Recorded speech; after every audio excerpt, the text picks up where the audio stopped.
Salam cerdas. Ibu, bapak, saudara-saudara yang saya hormati, sesi membaca berita dan sedikit komentar dari saya kali ini membacakan topik terkait perbedaan pendapat antar kementerian dalam hal lahan pabrik BYD ya. BYD aja lah saya baca, lebih pas itu daripada BYD.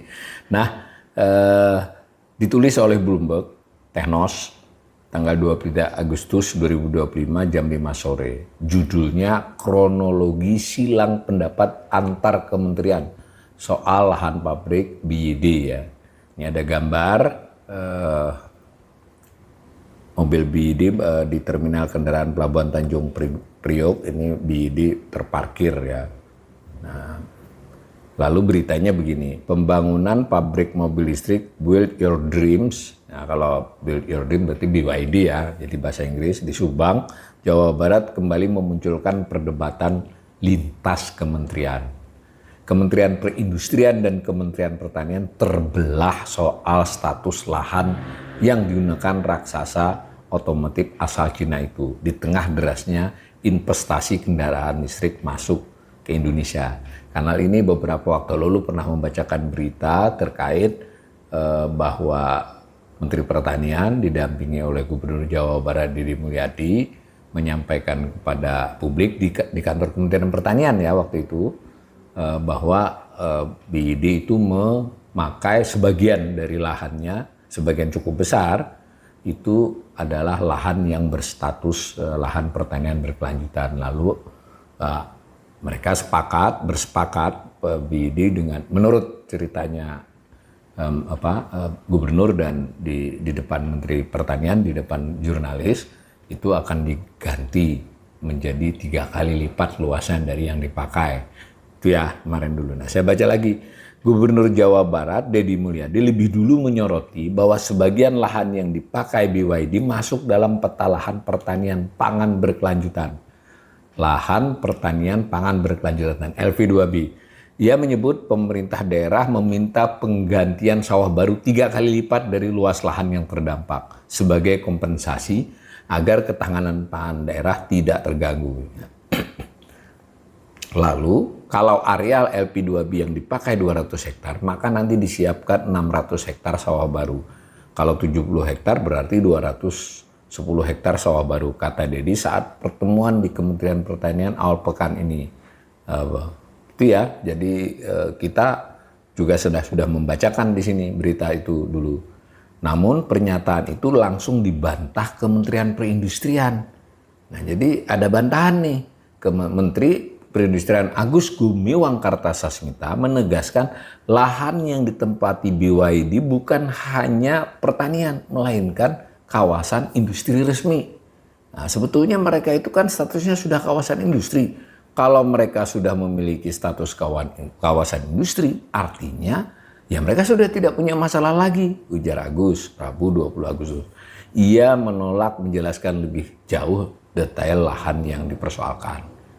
Ya, ini untuk yang kesekian kalinya juga antar kementerian atau kementerian dengan lembaga menyampaikan pandangan yang berbeda pada satu topik yang sangat penting ya. Ini kan topik penting kan, karena tidak hanya terkait BYD ini saja, bagaimana nanti dengan di tempat-tempat lain terkait dengan tanah yang dianggap LP2B maupun tanah itu dianggap tanah untuk kawasan industri kan.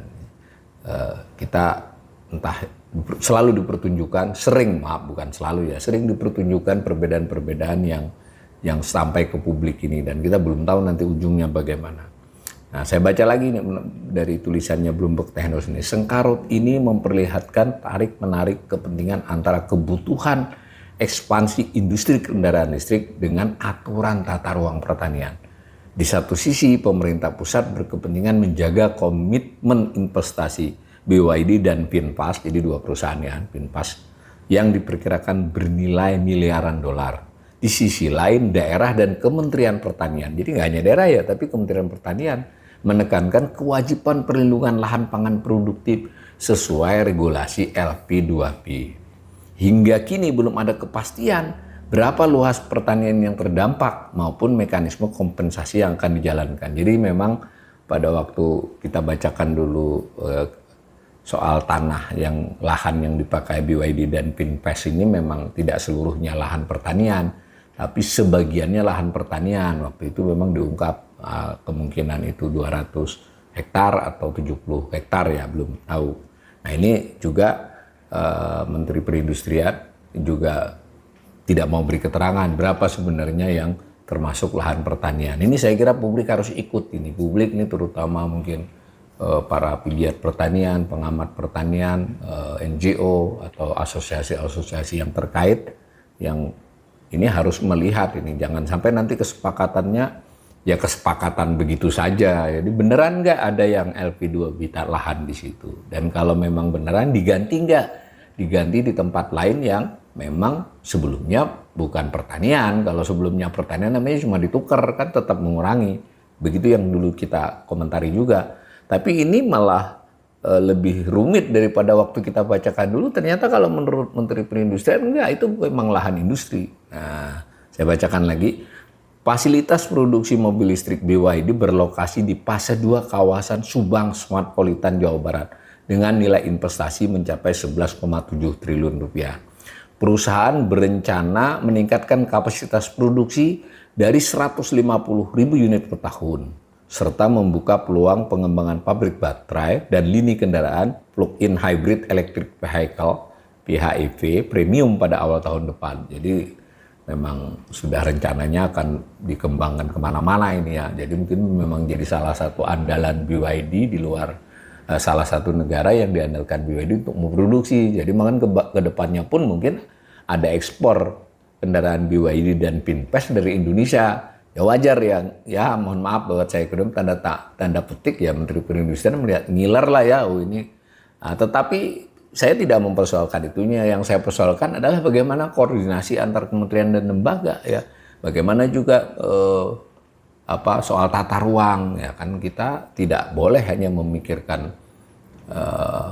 perhitungan-perhitungan ekonomi semata, karena itu kan punya daya dukung kan pertanian itu. Selain ketahanan pangan juga ada persoalan daya dukung lingkungan. Nah ini saya tambahkan lagi terbaru, BYD menambah akuisisi lahan 80 hektar di Subang, Smartpolitan milik PT Surya Semesta Internusa Tbk yang dijadwalkan rampung serah terima pada Oktober mendatang. Udah deket banget nih. Ya malah kita tidak tahu persis.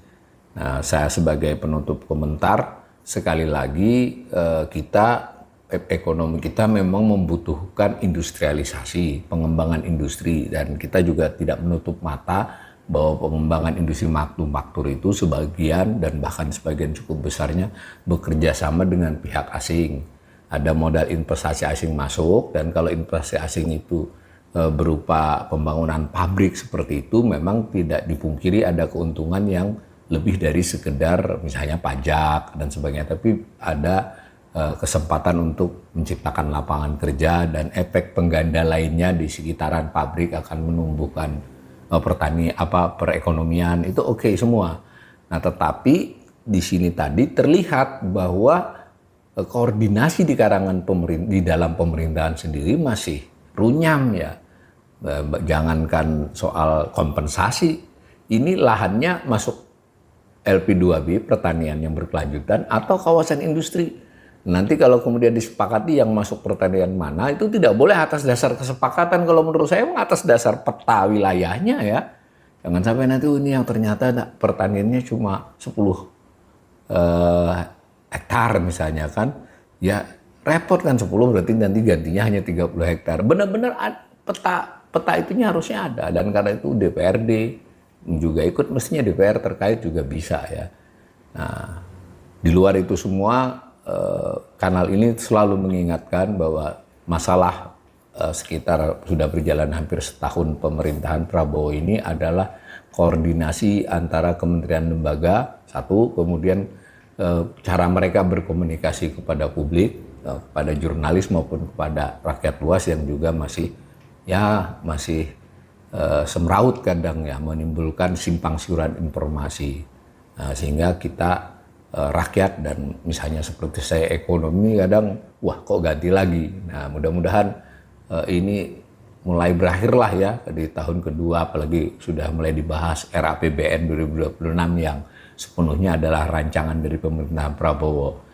Semestinya sudah lebih bisa koordinasi dan sebagainya berlangsung secara lebih baik.